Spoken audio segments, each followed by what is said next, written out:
Setelah selesai semua tanda-tanda kecil yang 100 lebih ini, kemuncak kepada keseluruhan tanda kecil ini ialah, tuan-tuan sekalian, kemuncak kepada keseluruhan tanda kecil ini dua.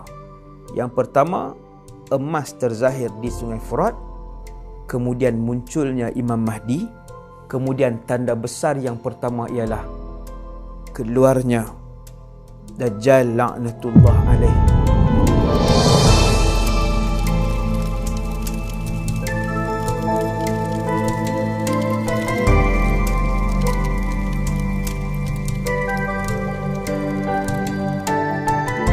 Assalamualaikum warahmatullahi wabarakatuh.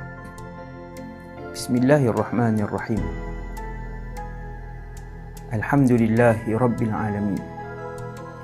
وأفضل الصلاة وأتم التسليم على سيدنا محمد بن عبد الله الأمين وعلى آله وصحبه أجمعين ولا حول ولا قوة إلا بالله العلي العظيم. أما بعد.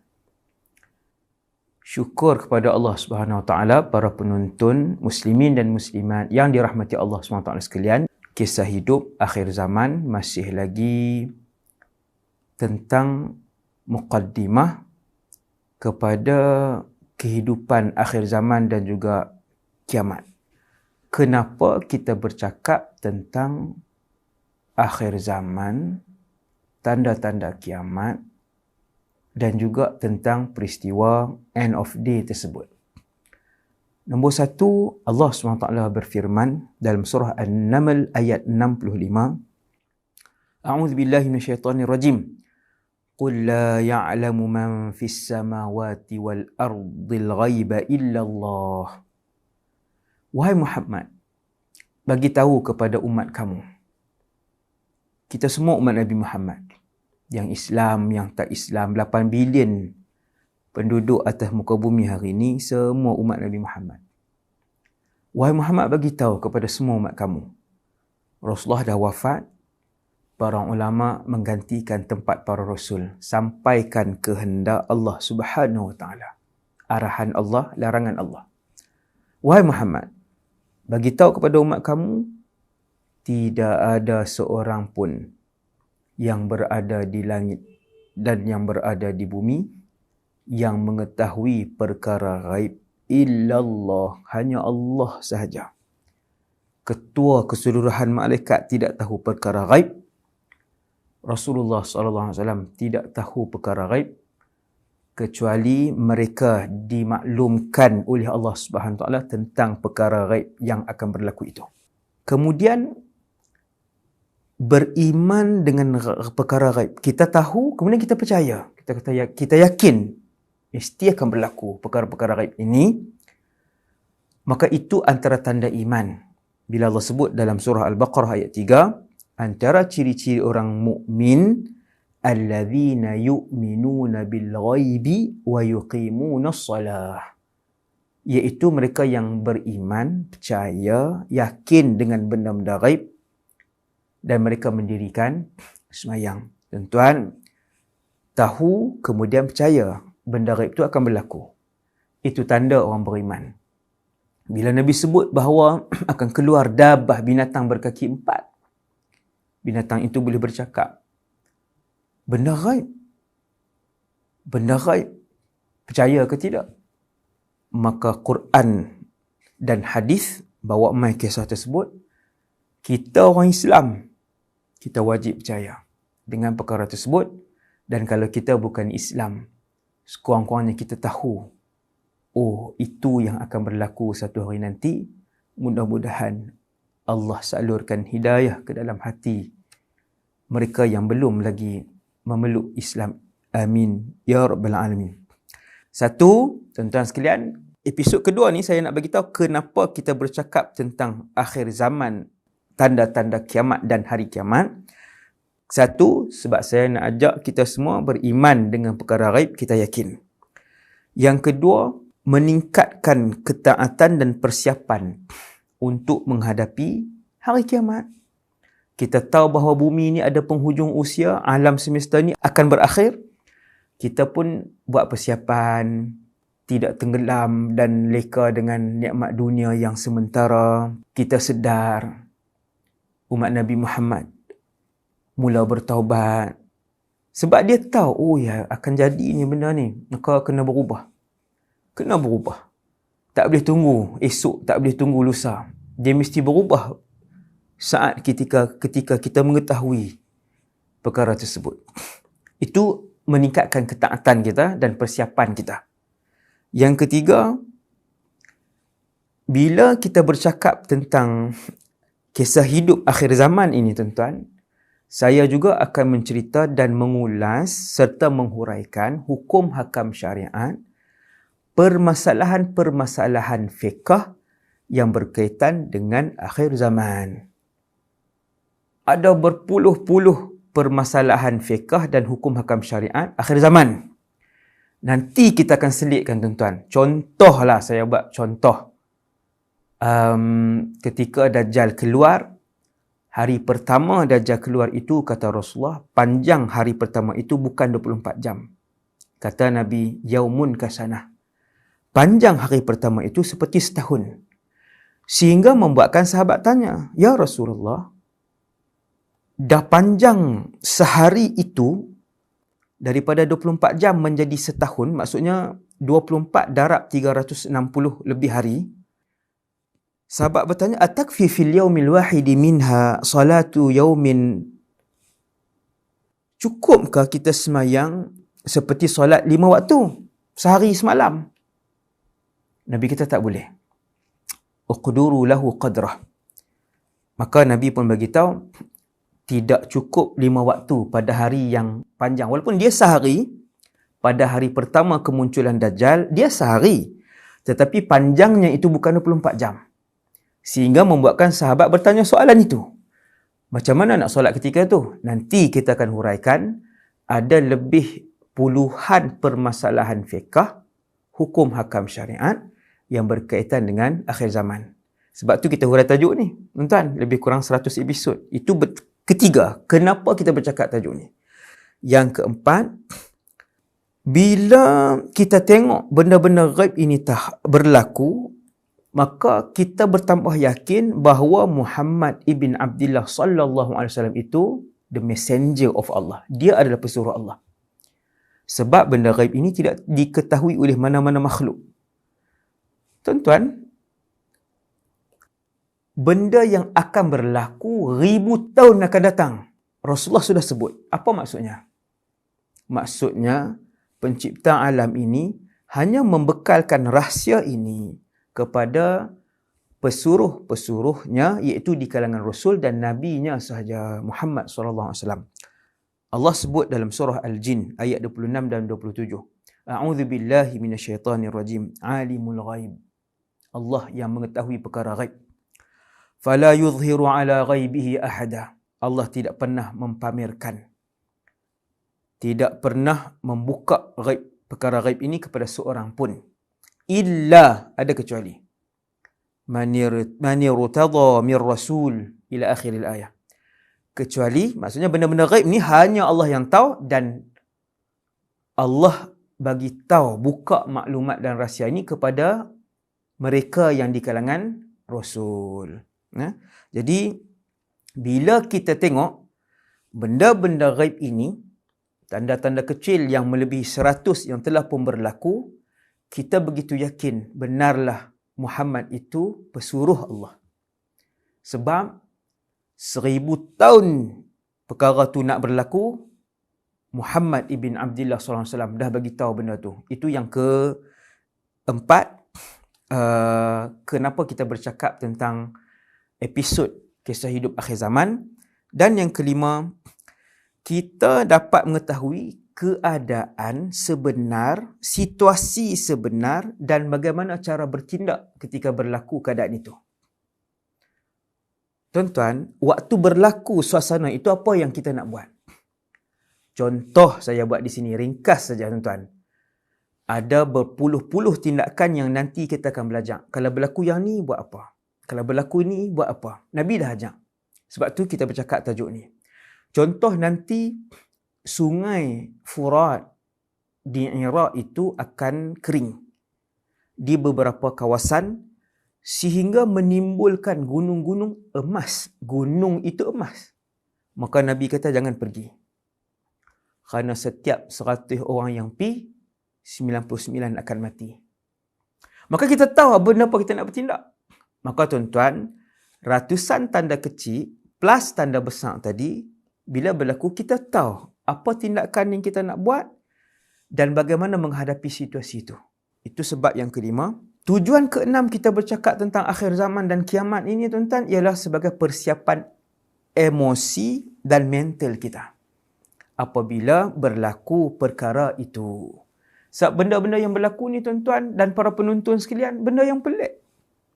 Benda yang sangat pelik. Antaranya akan keluar satu bangsa manusia, sifat mereka bengis. Bengis itu bukan yang macam tuan-tuan tengok sekarang ni. Pemimpin-pemimpin yang bunuh puluhan ribu orang, sebahagian pemimpin dunia yang bunuh ratusan ribu orang. Ada pemimpin-pemimpin dunia yang pernah hidup dulu bunuh sampai jutaan manusia.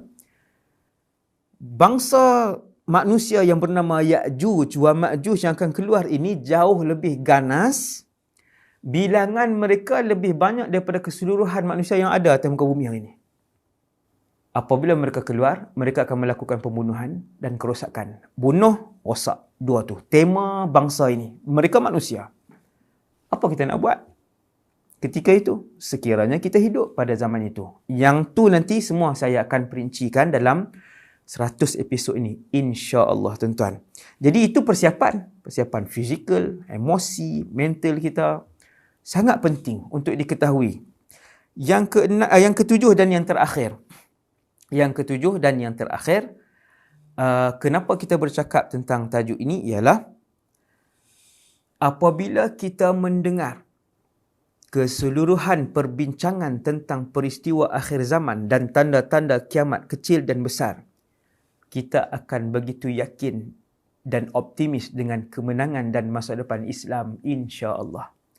Tuan-tuan yang dirahmati Allah, antara benda ghaib yang disingkapkan oleh Allah melalui lisan pesuruhnya Muhammad sallallahu alaihi wasallam ialah Allah bagi tahu kepada nabi kita, di akhir zaman nanti akan berlaku perang yang sangat besar.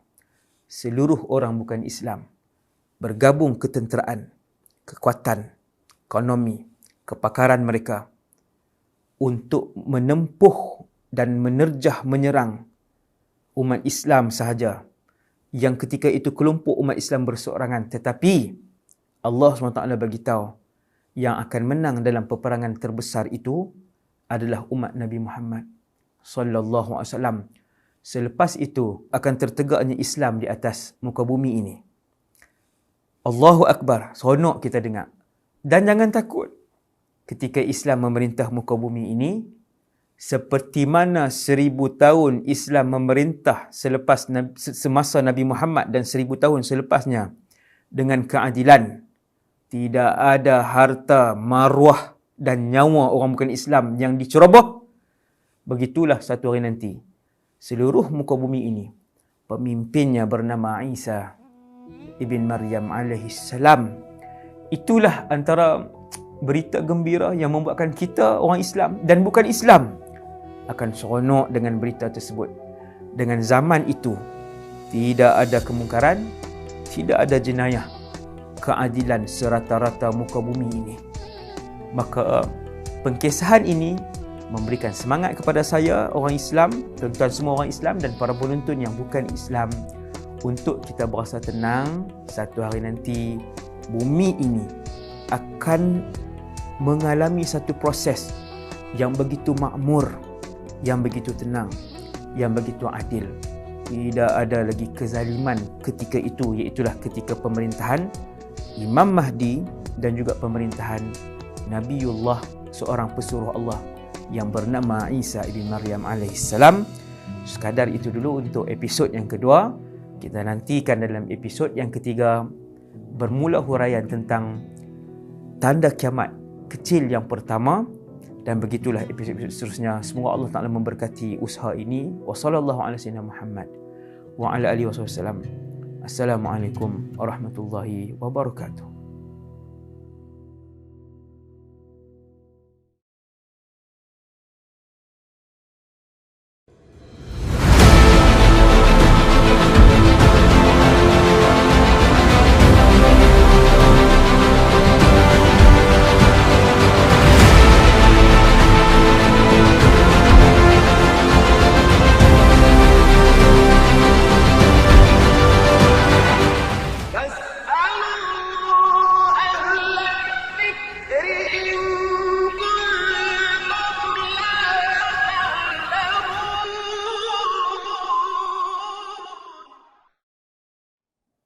Bismillahirrahmanirrahim.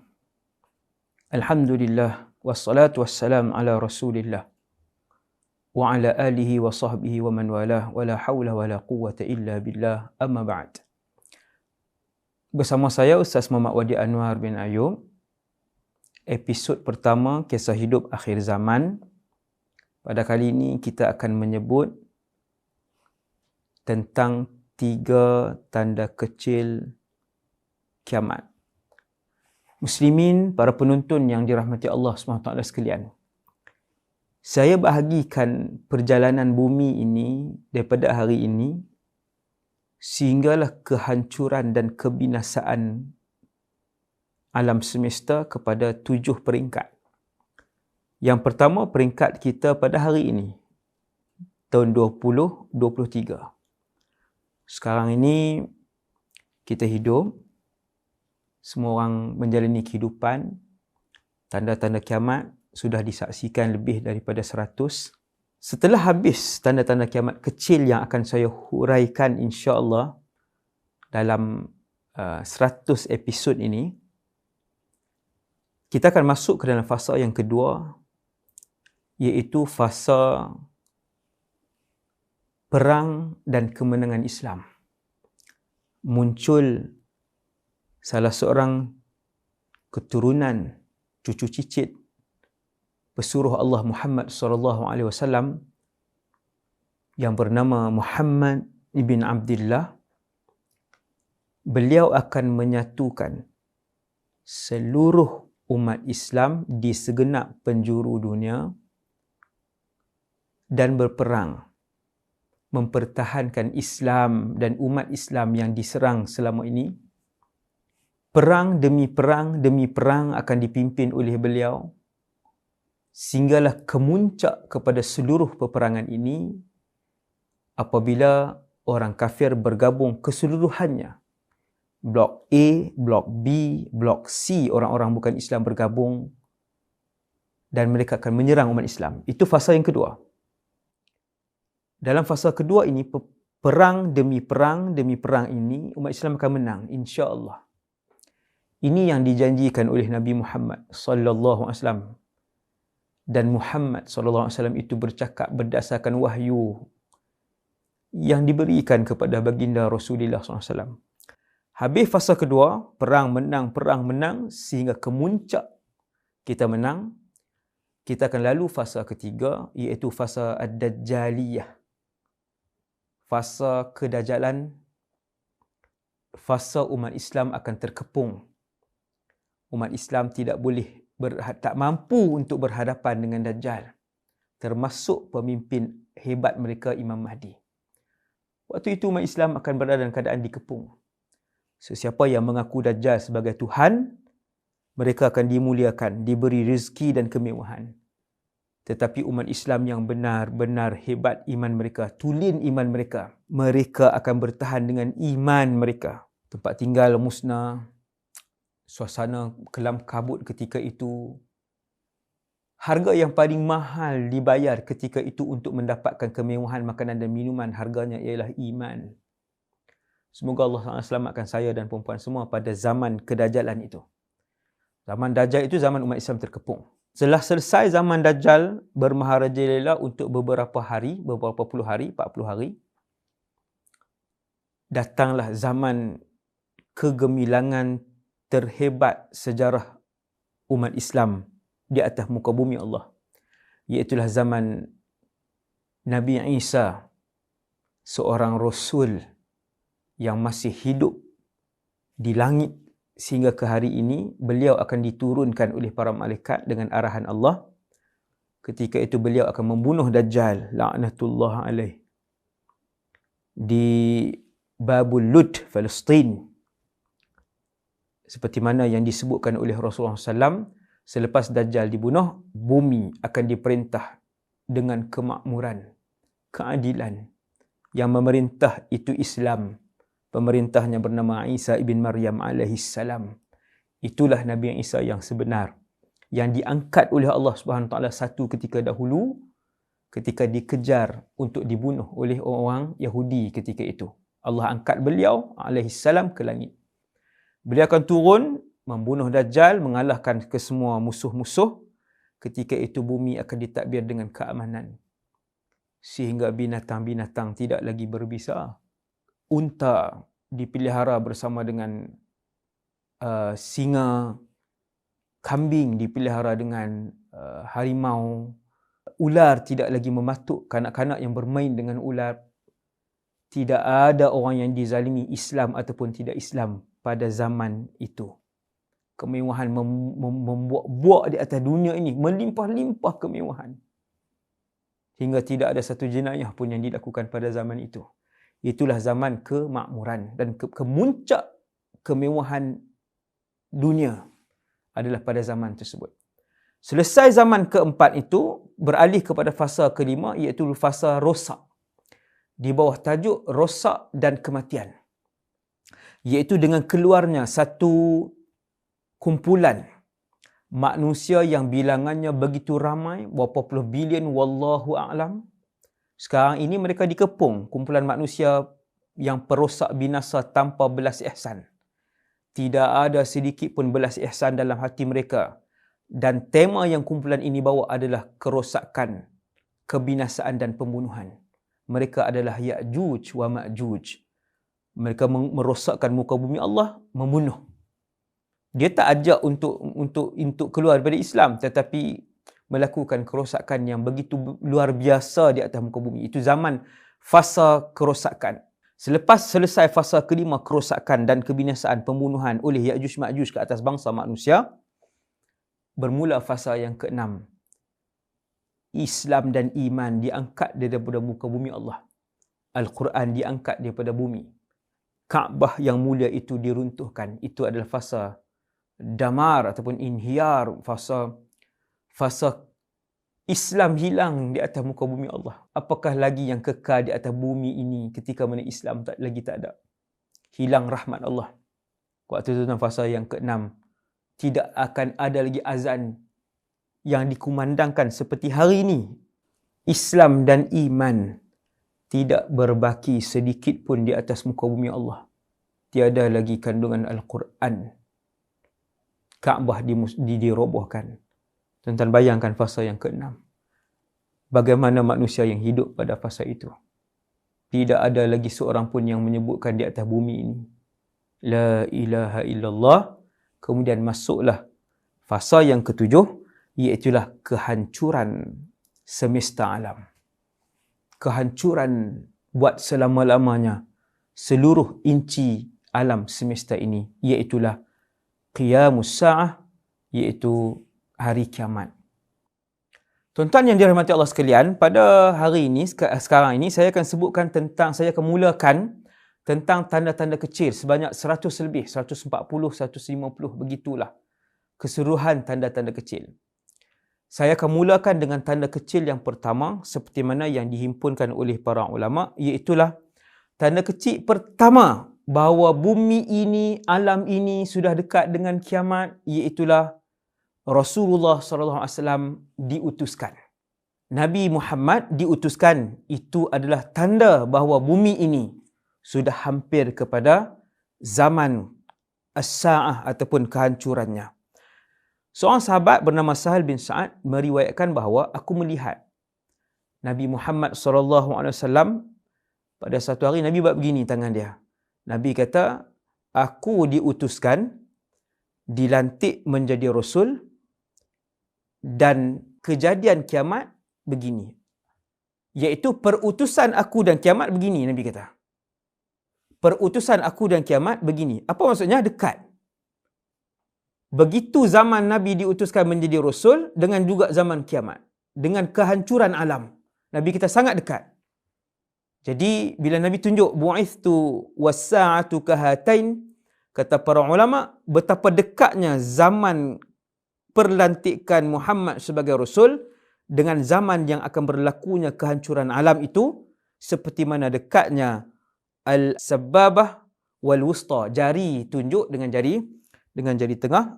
Hadis itu diriwayatkan oleh Imam Bukhari dan Muslim. Dalam satu riwayat lain, hadis yang diriwayatkan oleh Imam Hakim dan ia juga sahih, Nabi kata, aku diutuskan Aku diutuskan ni, Rasulullah dilantik menjadi Rasul fi nasamis sa'ah, kata Rasulullah. Di awal-awal dekat dengan berlakunya kiamat. Sebab itu, para ulama sebut, perutusan Rasulullah sallallahu alaihi wasallam 1457 tahun yang lepas, itu adalah antara yang tanda yang paling awal. Itu adalah tanda kecil yang paling awal bahawa bumi ini dekat dengan kiamat, iaitulah perutusan Rasulullah SAW. Kata Al-Imam Al-Qurtubi dalam kitabnya At-Tadhkirah, tanda terawal kiamat kecil ataupun tanda terawal kiamat ialah diutusnya Nabi Muhammad SAW, sebab dia adalah Nabi yang terakhir SAW, dan ketika mana Nabi diutuskan, di antara Rasulullah dan kiamat, tiada lagi Nabi. Tadi Nabi buat begini, Nabi tunjuk, ini zaman diutuskan Rasulullah, ini kiamat.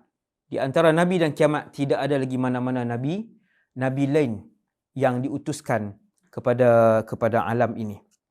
Jadi tuan-tuan sekalian, Rasulullah berhijrah 1440 tahun yang lepas. Kan hari ini tarikh Islam kita 1444 hijrah kan. 1440 tahun yang lepas, apa berlaku? Penghijrahan. Sebelum itu, Muhammad telah dilantik menjadi Rasul selama 13 tahun sebelum itu. Maka kalau kita nak tanya soalan, berapa ribu tahun yang lalukah Rasulullah dilantik menjadi Rasul? Jawapan dia 1444 tambah 13. Maka kita akan dapat, iaitu 1457 tahun yang lalu, Muhammad dilantik menjadi Rasul sallallahu alaihi wasallam. Jadi itu adalah tanda yang pertama. Kemudian tuan-tuan, saya nak bawa tuan-tuan dalam episod yang pertama, kisah hidup akhir zaman ini, tanda yang kedua. Tanda kecil kiamat yang kedua, iaitu kewafatan Rasulullah sallallahu alaihi wasallam. Dalam satu hadis yang diriwayatkan oleh Al-Imam Bukhari, seorang sahabat yang bernama Auf ibn Malik radhiyallahu anhu, katanya, dia kata, aku satu hari dalam peperangan Tabuk, aku pergi kepada kemah Nabi yang dibuat fi qubbatin min udumin. Sahabat buat satu kemah Nabi yang dilapikkan kulit, bumbung tu daripada kulit, kemah simple macam tu je. Kata Auf ibn Malik, aku pun pergi kepada Nabi SAW. Lalu aku minta izin, Nabi izinkan masuk. Kemudian Nabi SAW, satu manusia yang mencintai ilmu ini, yang tak buang masa, sallallahu alaihi wasallam. Nabi kata, ya Auf, tahukah kamu apakah tanda-tanda kiamat? Maka Nabi pun bagi tahu kepada Auf, u'dud sittan baina yaday sa'ah. Nabi kata, kira, aku nak sebut kepada kamu 6 tanda-tanda kiamat. Maka Nabi pun sebut mauti, kewafatanku. Itu tanda yang pertama yang Nabi sebut dalam hadis itulah. Ni bukan secara umum, Nabi sebut dalam hadis tu. Waktu tu Nabi sebut 6 saja. Nah, walaupun tanda-tanda kiamat dicampur kecil, sederhana dan besar tu ada banyak. Jadi, tapi ketika itu Nabi sebut 6. Ketika Nabi sebut kepada sahabat Auf ibn Malik bahawasanya antara tanda kecil kiamat, Nabi sebut mauti, kewafatanku, mata Sayyiduna Auf ibn Malik mula merah bergenang, lalu mengalirlah air mata daripada Auf ibn Malik bila Nabi sebut mauti, kewafatanku. Tuan-tuan sekalian, tanda kecil kiamat yang kedua yang telah pun berlaku 1400 tahun yang lepas, lebih kurang. Saya tak sebut angka yang spesifik. Kalau nak tahu angka yang spesifik, tuan-tuan 1444, tuan-tuan tolak 11. 1444, tuan-tuan tolak 11, dapatlah jawapan dia 1433 tahun yang lalu Rasulullah wafat. Jadi hadis tu riwayat Imam Bukhari. Itulah tanda kedua, iaitu kewafatan Rasulullah. Tanda kiamat kecil yang kedua, kewafatan Nabi kita Muhammad sallallahu alaihi wasallam. Dan tanda kecil kiamat yang ketiga pun sudah berlaku. Tuan-tuan, cuba beri perhatian. Tanda-tanda kecil kiamat ini yang Nabi senaraikan 100 lebih ni, 140, 100. Dan tengoklah nanti banyak mana yang yang saya berjaya untuk kumpulkanlah daripada beberapa buah kitab. Yang ketiga yang sudah berlaku ialah terbelahnya bulan. Bulan itu pernah terbelah. Terbelah secara ironi ke, terbelah secara realiti ke, terbelah secara kiasan? Jawapan dia terbelah secara realiti. Benda ni disebutkan oleh Allah Subhanahu Wa Taala dan juga dalam hadis Nabi sallallahu alaihi wasallam. Hati-hati tuan-tuan. Terbelah bulan ni disebutkan oleh pencipta alam ini Allah Subhanahu Wa Taala di dalam Al-Quran, iaitulah dalam surah Al-Qamar. A'udzubillahi minasyaitonirrajim. Bismillahirrahmanirrahim. Iqtarabatis sa'atu wanshaqqal qamaru. وَإِنْ يَرَوْا آيَةً يُعْرِضُوا وَيَقُولُوا سِحْرٌ مُسْتَمِرٌ. Dalam surah Al-Qamar, Allah sebut kiamat sudah dekat. Dan antara tandanya ialah bulan pernah terbelah. Terbelah secara realiti, tuan-tuan. Dan apabila orang-orang bukan Islam ketika itu di Mekah melihat dengan mata kepala mereka bulan terbelah, mereka berkata, ini sihir. Saharana Muhammad. Muhammad telah menyihir kita. Wala'iyahzubillah. Sedangkan itu bukan sihir. Itu adalah mukjizat Rasulullah sallallahu alaihi wasallam. Kata Al-Imam Ibn Kathir, peristiwa bulan terbelah itu berlaku pada zaman Rasulullah sallallahu alaihi wasallam dan ia adalah antara mukjizat teragung Rasulullah. Antara, bukan mukjizat yang paling, bukan nombor satu, tetapi antara mukjizat teragung. Ketika mana Nabi Musa alaihissalam diberikan oleh Allah mukjizat membelah laut, terbelah laut, realiti laut. Lalu Nabi Musa bersama dengan orang-orang beriman pada zaman Nabi Muhammad 1400 tahun yang lalu lebih kurang, apabila sekumpulan musyrikin datang, wahai Muhammad, kalau betul kamu Nabi, kami nak cabar kamu, belah bulan. Sambil mereka menunjukkan bulan yang berada di atas sana. Subhanallah, belah bulan. Lalu Rasulullah tanya, kalau aku belah, adakah kamu semua akan beriman? Dia kata, ya. Kalau kamu belah bulan tu, wahai Muhammad, kami semua masuk Islam. Maka Nabi bermunajat kepada Allah. Nabi munajat. Nabi minta dengan Allah. Wahai Allah. Kan? Maka Allah izinkan. Lalu Rasulullah pun keluar. Ketika itu, Rasulullah pun tunjuk dengan tangannya. Tuan-tuan, daripada bawah lah Nabi berada di atas muka bumi. Ketika itu, Nabi pun tunjuk dengan tangannya. Lalu Nabi membuat belahan daripada jauh. Lalu bulan yang di langit itu terbelah dua. Satu bahagian berada di atas bukit Jabal Abi Qubais, bukit Abi Qubais. Dan satu lagi berada di atas bukit Qu'ayqi'an. Tuan-tuan pergi umrah boleh tanya mutawif, hak mana satu bukit Abi Qubais. Mereka akan tunjuk. Bukit tu ada sampai hari ini. Di atas bukit itulah bulan turun, duduk di situ, dan kemudian bulan naik. Dia naik semula ke tempatnya.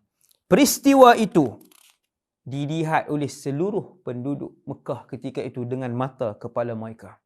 Ketika mana Nabi membelah bulan, bulan terbelah. Duduk dekat dengan bukit di Mekah, Abi Qubais dan Qu'ayqi'an itu, Nabi kata, Ishhadu, saksikan kekuasaan Allah Subhanahu Wa Taala. Ketika orang bukan Islam tengok peristiwa itu dengan mata kepala mereka sendiri, mereka menyebutkan, ni sihir Muhammad. Muhammad telah menyihir kita, dan mereka tidak beriman dengan kekuasaan Allah SWT yang Allah pamerkan melalui mukjizat Nabi sallallahu alaihi wasallam. Jadi tuan-tuan, itu 3 tanda kecil kiamat yang kita hurai dalam episod yang pertama, kisah hidup akhir zaman. Nantikan setiap minggu pada hari Khamis jam 9 malam.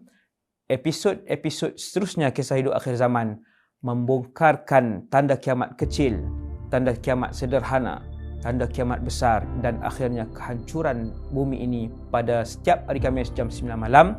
Semoga Allah Ta'ala terima amal kita. Semoga Allah Ta'ala beri kesedaran kepada kita, ilmu yang bermanfaat untuk kita buat persiapan, bagi tahu pada saudara mara kita. Wa sallallahu ala sayyidina Muhammad wa ala alihi wa sallam. Assalamualaikum warahmatullahi wabarakatuh.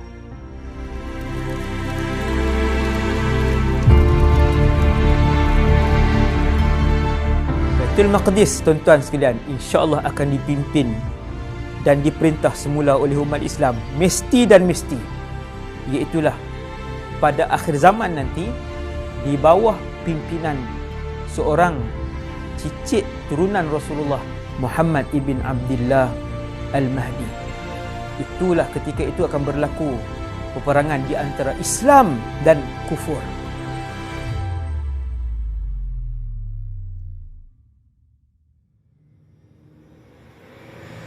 Perang demi perang, Islam menang. Perang satu, Islam menang. Perang dua, Islam menang.